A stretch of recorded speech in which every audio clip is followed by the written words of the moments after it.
तो schools of Hindu law. तो देखिए स्कूल्स का मीनिंग क्या है। स्कूल्स का मीनिंग बेसिकली थॉट्स हो सकते हैं या ओपिनियन हो सकता है, ठीक है। जैसे मैंने बताया था कि हमारे पास जो स्मृतिज थी या जो श्रुतिज थी उनके ऊपर जब कमेंट्रीज लिखी गई थी तो एक स्कॉलर की कमेंट्री जो है दूसरे स्कॉलर की कमेंट्री से डिफरेंट हुआ करती थी। तो उनमें जो है आपस में क्या होता था कि डिफरेंस ऑफ ओपिनियन होता था, ठीक है। डिफरेंस ऑफ ओपिनियन अराइज होता था कि किसी कमेंट्री को कोई स्कॉलर किस तरीके से इंटरप्रेट कर रहा है। तो इस डिफरेंट इंटरप्रिटेशन के कारण जो डिफरेंस ऑफ ओपिनियन आया कि हो सकता है कि मैं कुछ और सोच रही हूँ, आप कुछ और सोच रहे हो, उसी की वजह से जो ये हमारे स्कूल्स बने हैं मिताक्षरा और दयाभाग, ये दो स्कूल्स उन डिफरेंस ऑफ ओपिनियन की वजह से आए हैं। तो कल जैसे मैंने बताया था थोड़ा सा आपको कि मिताक्षरा और दयाभाग क्या है, कमेंट्री है जो कि हमारे जितनी भी स्मृतिज हैं श्रुतिज हैं उनके ऊपर लिखी गई है। तो मिताक्षरा जो था वो लगभग पूरे देश में लागू था, पूरे ऑल ओवर इंडिया लागू था सिवाय असम एंड बंगाल के। मिताक्षरा जो स्कूल था उसके भी फर्दर सब स्कूल्स हुआ करते थे, ठीक है। आज के परिप्रेक्ष्य में देखिए ना मिताक्षरा एग्जिस्ट करता है ना दया भाग एग्जिस्ट करता है, क्योंकि अब मिताक्षरा और दया भाग को उनमें से जितनी भी अच्छी अच्छी चीजें थी वो हमने अपने कोडिफाइड लॉज में डाल दी हैं, जो कि हमारे पास आज है। हिंदू सक्सेशन एक्ट है, हिंदू मैरिज एक्ट है, अडॉप्शन मेंटेनेंस एक्ट है। तो आज हम केवल उन्हीं को मानते हैं, उन्हीं को पढ़ते हैं और आज उन्हीं की ही सैंक्टिटी रह गई है। मिताक्षरा दया भाग इसीलिए आपको पढ़ाया जाता है क्योंकि ये competitive exam point of view से बहुत इंपॉर्टेंट होता है और आपको पता होना चाहिए कि हमारे देश में हिंदू के लिए पहले किस तरीके से कानून चलता था। तो देखिए मिताक्षरा को मैंने बताया था कि ये it is written by Vijnaneshwar, ठीक है। विज्ञानेश्वर एक स्कॉलर थे जो कि कर्नाटका से थे और उन्होंने ये जो है याज्ञवल्क्य स्मृति पर लिखा है। तो इसमें भी कुछ सब स्कूल्स हैं, उनको हम थोड़ा सा देख लेते हैं। तो इसमें जो पहला स्कूल है वो है द्रविडियन स्कूल ऑफ थॉट, ठीक। तो द्रविडियन स्कूल ऑफ थॉट ये कहाँ पर चलता था, ये चलता था, इसको हम मद्रास स्कूल भी बोलते थे और ये आपका एग्जिस्ट करता था साउथ इंडिया में। इसमें ज़्यादा डिटेल में आपको जाने की जरूरत नहीं है क्योंकि इतना डिटेल में हमें इसको देखना नहीं है। हमें केवल पता होना चाहिए कि मिताक्षरा में और दयाभाग में क्या अंतर है, वो हम देखेंगे। इसके बाद आपका जो सेकंड सब स्कूल आता है वो है महाराष्ट्र स्कूल। तो महाराष्ट्र स्कूल से जैसे नाम ही सजेस्ट करता है ये एप्लीकेबल होता था कहाँ पर, मुंबई और गुजरात के कुछ हिस्सों में। तो ये बेसिकली सब मिताक्षरा स्कूल ही है, बस इनको फिर से मिताक्षरा को फर्दर सब डिवाइड कर दिया गया था अलग अलग रीजन्स पे अप्लाई करने के लिए। नेक्स्ट स्कूल जो आता है वो आया आपका बनारस स्कूल और ये एग्जिस्ट करता था लगभग नॉर्थ इंडिया में एक्सेप्ट पंजाब। नेक्स्ट इसका आता है मिथिला स्कूल। मिथिला स्कूल जो है आपका वो अप्लाई होता था नॉर्थ बिहार और यूपी के कुछ हिस्सों में, ठीक। और जो लास्ट इसका स्कूल फिफ्थ स्कूल है वो है पंजाब स्कूल, ये एप्लीकेबल होता था ईस्ट पंजाब में। तो इस तरीके से हमने देखा कि मिताक्षरा के 5 सब स्कूल्स थे। अब मिताक्षरा में क्या चीजें हैं जो इसको दया भाग से अलग करती हैं। देखिए सबसे पहले ना आपको मिताक्षरा को समझने के लिए रूल ऑफ सर्वाइवरशिप को समझना पड़ेगा। वैसे तो रूल ऑफ सर्वाइवरशिप मैं आपको बाद में भी बताऊंगी, लेकिन अभी क्योंकि हम मिताक्षरा की बात कर रहे हैं तो मिताक्षरा की देन है रूल ऑफ सर्वाइवरशिप। जब भी किसी सन का बर्थ होता था किसी फैमिली में तो बाय बर्थ जो है उसको उसकी जो कुपासनरी प्रॉपर्टी थी उस पर राइट मिल जाता था। तो रूल ऑफ सर्वाइवरशिप यह कहता था कि जितने बर्थ होंगे उतनी प्रॉपर्टी डिवाइड होगी उतने लोगों में, ठीक है। सपोज अगर एक व्यक्ति है उसके 3 सन थे, 3 सन बॉर्न होते हैं एक के बाद एक, ठीक है। तो प्रॉपर्टी थी वो 3 हिस्सों में प्लस वो जो आदमी है जिसकी वो प्रॉपर्टी है उसको भी जाएगी, यानी कि ये प्रॉपर्टी जो है 4 हिस्सों में बटेगी। सपोज उनमें से किसी एक सन की डेथ हो जाती है, तो फिर जो प्रॉपर्टी है वो 3 हिस्सों में डिवाइड होगी। तो पहले जो हिस्सा था वो 4 में डिवाइड हो रहा था, और अब जो प्रॉपर्टी है वो 3 में डिवाइड, मतलब जितने बर्थ होते जाएंगे उतनी प्रॉपर्टी डिस्ट्रीब्यूट होती जाएगी, और जितनी डेथ होती जाएगी तो जो जिसकी डेथ हुई उसका शेयर दूसरे जो सर्वाइविंग सन था उसको मिल जाता था। ठीक है, तो रूल ऑफ सर्वाइवरशिप कि जिसका जन्म हुआ उसको एक तो बर्थ से ही आपको कोपासनरी प्रॉपर्टी में राइट मिल जाता था। अब कोपासनरी प्रॉपर्टी क्या है इसको भी मैं आपको थोड़ा सा बता देती हूँ। तो कोपासनरी प्रॉपर्टी बेसिकली एंसेस्ट्रल प्रॉपर्टी होती है। ठीक है, तो जो प्रॉपर्टी पीढ़ी दर पीढ़ी चली आ रही है, कि पहले फादर के पास थी, उनके उनको उनके फादर से मिली, उनके फादर को उनके फादर से मिली, मतलब जो दादा परदादाओं की जो संपत्ति है उसको यहाँ पर कोपासनरी प्रॉपर्टी बोला गया। तो मिताक्षरा ने जो कोपासनरी प्रॉपर्टी का राइट है वो केवल सन को दिया है, डॉटर का उसमें कोई रोल नहीं था। ठीक है, अगर डॉटर का जन्म होता भी था तो उसको कोपासनरी प्रॉपर्टी में कोई भी राइट नहीं दिया गया था। तो बताया मैंने कि जितने सन होंगे उतनी प्रॉपर्टी डिवाइड होगी, और जितनी डेथ होंगी प्रॉपर्टी जो जिसकी डेथ हुई उसका शेयर जो सर्वाइविंग सन था उसको मिल जाता था। और दूसरा क्या बताया मैंने कि जैसे ही सन का बर्थ हुआ फैमिली में, बाय बर्थ उसका कोपर्सनरी प्रॉपर्टी पे राइट हो जाता था। तो जितना हिस्सा उसके पिताजी का होता था उतना ही हिस्सा उस सन का भी होता था। ये चीजें अब खत्म कर दी गई हैं जब से हिंदू सक्सेशन एक्ट 1956 और अमेंडमेंट एक्ट आया है 2005 का। उसके बाद से ये सब चीजें अब खत्म कर दी गई हैं, लेकिन मिताक्षरा ने ये कॉन्सेप्ट दिया था कि क्या बताया, एक तो रूल ऑफ सर्वाइवरशिप कि जब जन्म होगा तो प्रॉपर्टी बटेगी, और जब मृत्यु होगी तो उसका हिस्सा दूसरे सर्वाइविंग को पार्टनर को मिल जाएगा। एक और कॉन्सेप्ट इसमें आता है सपिंडा रिलेशनशिप। वैसे तो जब हम हिंदू मैरिज एक्ट शुरू करेंगे तो उसमें हम सपिंडा के बारे में पढ़ेंगे। तो सपिंडा रिलेशनशिप बेसिकली जो मिताक्षरा ने बताया है कि आपके अंदर सेम पार्टिकल्स है, एक ही फोर फादर से आप जन्मे हैं।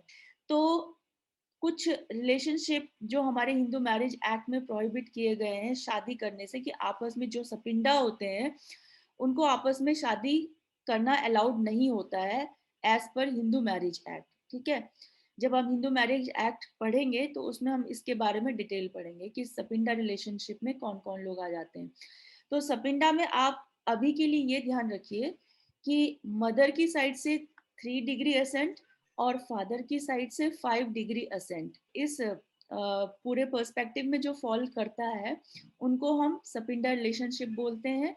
सपिंडा रिलेशनशिप में मैरिज एकदम वॉइड होती है, और ये हिंदू मैरिज एक्ट इसको प्रोहिबिट करता है। तो मिताक्षरा ने जो है सपिंडा के बारे में ये कहा था कि सपिंडा तभी एग्जिस्ट करता है जब ब्लड रिलेशनशिप होता है। जो प्रॉपर्टी का डिस्ट्रीब्यूशन होगा वो उसी को ही मिलेगा जो ब्लड रिलेशनशिप में होगा। ठीक, अब जो है ये जो सर्वाइवरशिप है, ये हमने जो है 2005 का जो अमेंडमेंट हुआ था उससे, जो हिंदू सक्सेशन एक्ट में 2005 में हुआ था, तो उसके बाद से रूल ऑफ सर्वाइवरशिप को खत्म कर दिया गया था, और डॉटर्स को भी इक्वल को पार्टनर बना दिया है सन के। तो जैसे ही आप डॉटर का जन्म होता है किसी जॉइंट हिंदू फैमिली में, तो उसको भी कोपासनरी राइट मिल जाता है इक्वल टू सन। लेकिन मिताक्षरा ने डॉटर्स को बिल्कुल एक्सक्लूड किया था, तो जो कि अब 2005 के अमेंडमेंट के बाद उनको भी अब इंक्लूड कर लिया। तो जैसे ही एक डॉटर का जन्म होता है बाय बर्थ उसको भी कोपासनरी प्रॉपर्टी में राइट मिल जाता है। इसके बाद, क्योंकि मैंने ये बताया था कि मिताक्षरा में जो शेयर्स होते थे वो फ्लक्चुएटिंग होते थे, क्योंकि जब डेथ हुई तो ज्यादा मिला, जब बर्थ हुआ किसी और का तो कम मिला, तो फ्लक्चुएटिंग शेयर्स होते थे। तो इसीलिए कोई भी कोपार्टनर अपना शेयर फर्दर किसी को बेच नहीं सकता था या ट्रांसफर नहीं कर सकता था किसी भी कीमत पे था, क्योंकि उन्हें अभी पता ही नहीं ना कि उनका शेयर है कितना, क्योंकि तो फ्लक्चुएट होता रहता था। ठीक है, इसके अलावा जो विडो होती थी, ठीक है, मतलब कोई डिसीज कोई को पार्टनर की डेथ हो गई और उसकी जो विडो है, जैसे दया भाग में तो ये ऑप्शन दिया हुआ है कि वो पार्टीशन को क्लेम कर सकती है, लेकिन मिताक्षरा में ये बोला गया था कि विडो जो है वो पार्टीशन को क्लेम नहीं कर सकती, जो भी उसका डिसीज्ड हस्बैंड है उसके ब्रदर्स के अगेंस्ट। ठीक है, तो यहाँ पर मैंने पहले ही बताया था आपको, ये जो स्कूल है मिताक्षरा, ये बेसिकली एक ऑर्थोडॉक्स स्कूल माना जाता है, थोड़ा संकीर्ण सोच का माना जाता है, पुरानी सोच का ज्यादा माना जाता है, इसलिए क्योंकि यहाँ पर वुमेन को राइट नहीं दिया गया था और टोटली यहाँ पर सन की ही बात होती थी। तो विडोज जो होती थी उनको भी यहाँ पर पार्टीशन क्लेम करने का अधिकार नहीं दिया गया था, जो भी उसके डिसीज्ड हस्बैंड के ब्रदर्स होते थे उनके अगेंस्ट में। तो ये तो आपका मिताक्षरा में कुछ पॉइंट्स थे। इसके बाद आपका आता है दया भाग स्कूल। तो देखो, दया भाग स्कूल को एक लिबरल स्कूल थोड़ा माना जाता है, रिफॉर्मिस्ट माना जाता है, उससे थोड़ा सा ज्यादा अच्छी विचारधारा वाला स्कूल माना जाता है, किससे? आपके मिताक्षरा से। तो कल मैंने बताया था दयाभाग स्कूल किसने इजाद किया है? जिमुत वाहना ने। और उन्होंने जितनी भी स्मृतिज के ऊपर कमेंट्रीज लिखी थी उनको, उनका एक तरीके से ये डाइजेस्ट है दयाभाग स्कूल। ठीक है, कि उसमें याज्ञवल्क्य के स्मृति भी शामिल है। ठीक, तो दयाभाग स्कूल जो है वो आपका प्रिवेल करता है बंगाल और असम में। तो इसके कोई सब स्कूल्स नहीं है। ठीक है, उसमें तो हमने देखा था बहुत सारे सब स्कूल्स थे, 5 सब स्कूल्स थे, इसमें कोई भी सब स्कूल नहीं है। अब इसमें देखिए, जो सबसे पहली इनहेरिटेंस की बात जो ये करता है, जैसे हमने बताया था कि मिताक्षरा में इनहेरिटेंस कैसे होगा, रूल ऑफ सर्वाइवरशिप से होगा, कि जैसे ही सन का बर्थ हुआ उसका आपको पर्सनरी प्रॉपर्टी में राइट हो गया और वो फ्लक्चुएट होता रहता है इंटरेस्ट। लेकिन दया भाग ये कहता है कि जब तक एक फादर जिंदा है, जब तक फादर अलाइव है, तब तक उसके जो बच्चे हैं, चाहे सन है चाहे डॉटर, उनको प्रॉपर्टी पे कोई भी राइट नहीं मिलेगा। जब उसकी डेथ हो जाएगी, फादर की डेथ हो जाएगी, तभी जाके इनहेरिटेंस उनको मिलेगा, सन और डॉटर को, और वो जाके फिर अपना जो भी उस प्रॉपर्टी से करना है, चाहे उसको फर्दर ट्रांसफर करना है, बेचना है, रखना है, वो कर सकते हैं। लेकिन जब तक फादर जीवित है, वो एब्सोल्यूट ओनर है, वो चाहे तो उस प्रॉपर्टी को बेच दे, वो चाहे तो किसी के नाम कर दे, तो उसको कोई नहीं रोक सकता। दूसरा जो यहाँ पर सपिंडा रिलेशनशिप के लिए बोला, तो देखिए सपिंडा हमने वहां पर क्या बताया था कि ब्लड रिलेशनशिप में जो आते हैं वो आपका सपिंडा रिलेशनशिप है, और इनहेरिटेंस उन्हीं को दिया जाएगा जो नियरेस्ट होगा ब्लड रिलेशनशिप में। यहाँ पर सपिंडा रिलेशनशिप के लिए दयाभाग स्कूल ने बताया कि ये बेसिकली एक ऑफरिंग है अपने एंसेस्टर्स को। ऑफरिंग मतलब जैसे पिंड दान करते हैं, सपिंड, तो इसने सपिंड को बनाया पिंड। पिंड दान करते हैं ना जैसे हम लोग श्राद्धों में अपने एंसेस्टर्स को, वो टोटली बेस्ड है on the offering of spiritual benefit to your ancestor.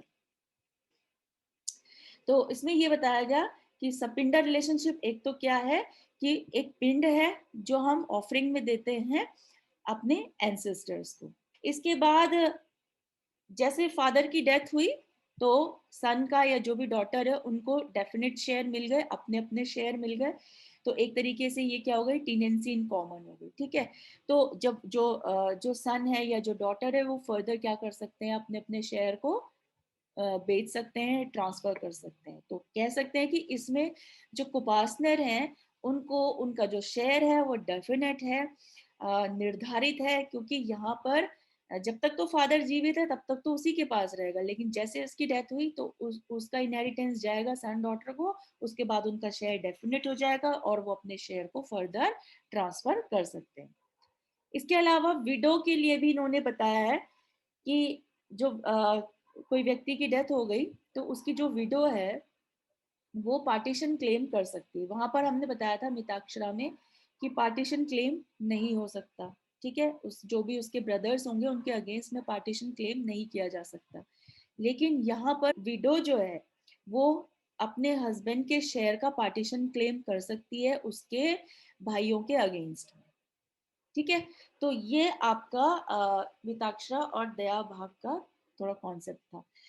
तो देखिए मिताक्षरा में जो सन का राइट था वो बाय बर्थ होता था, ठीक है, और रूल ऑफ सर्वाइवरशिप एग्जिस्ट करता है। लेकिन दया भाग में ऐसा कुछ नहीं है, और फादर है वही एब्सोल्यूट ओनर होता है प्रॉपर्टी का। उसके जाने के बाद ही जो है सन को प्रॉपर्टी मिलती थी, ठीक। इसके बाद जो मिताक्षरा है उसमें जो शेयर्स हैं सबके, जो भी कोपार्टनर है उनके जो शेयर्स हैं वो फ्लक्चुएट होते रहते हैं, ठीक है। तो वो जॉइंट टेनेंट कहलाते हैं। तो जब तक ये फ्लक्चुएट होते हैं तब तक कोई भी कोपार्टनर अपना जो राइट, अपना जो शेयर है उसको बेच नहीं सकता था। जब उसका शेयर असर्टेन हो जाएगा, उसको डेफिनेट शेयर मिल जाएगा, उसके बाद ही उसको बेचने का राइट मिलता था। लेकिन वही हमने बताया कि दया भाग में जैसे ही फादर की डेथ हुई तो सन को ये राइट मिल जाता था, या जो भी उसके पास आगे उसके लीगल हायर्स बचते थे, डॉटर वगैरह, उनको ये राइट हो जाता था कि उनका शेयर डेफिनेट हो जाता था और वो अपने शेयर को फर्दर ट्रांसफर कर सकते हैं। इसके बाद मिताक्षरा में फादर जो होता है उसको उसका जो एलिनेशन का राइट होता है, मतलब बेचने का जो अधिकार होता है प्रॉपर्टी को, वो रिस्ट्रिक्टेड होता है। इसलिए क्योंकि जैसे उसके बेटे का जन्म होगा उसका भी अधिकार हो जाएगा। तो यहाँ पर केवल फादर का राइट नहीं है, यहाँ पर उसके बच्चों का भी राइट है उसको पार्सनरी प्रॉपर्टी में। जबकि दया भाग में मैंने बताया कि बच्चों का कोई लेना देना नहीं है, उसमें सिर्फ फादर को ही राइट होता है कोपार्सनरी प्रॉपर्टी में, और वो चाहे उसे रखे, वो चाहे उसको पूरा एलिनेट कर दे, ठीक है। तो ये इतना आपको ध्यान रखना है दोनों स्कूल्स में। तो ठीक है, यस फिर मैम। कल मिलते हैं, फिर नेक्स्ट लेक्चर में कल मिलते हैं। Thank you so much.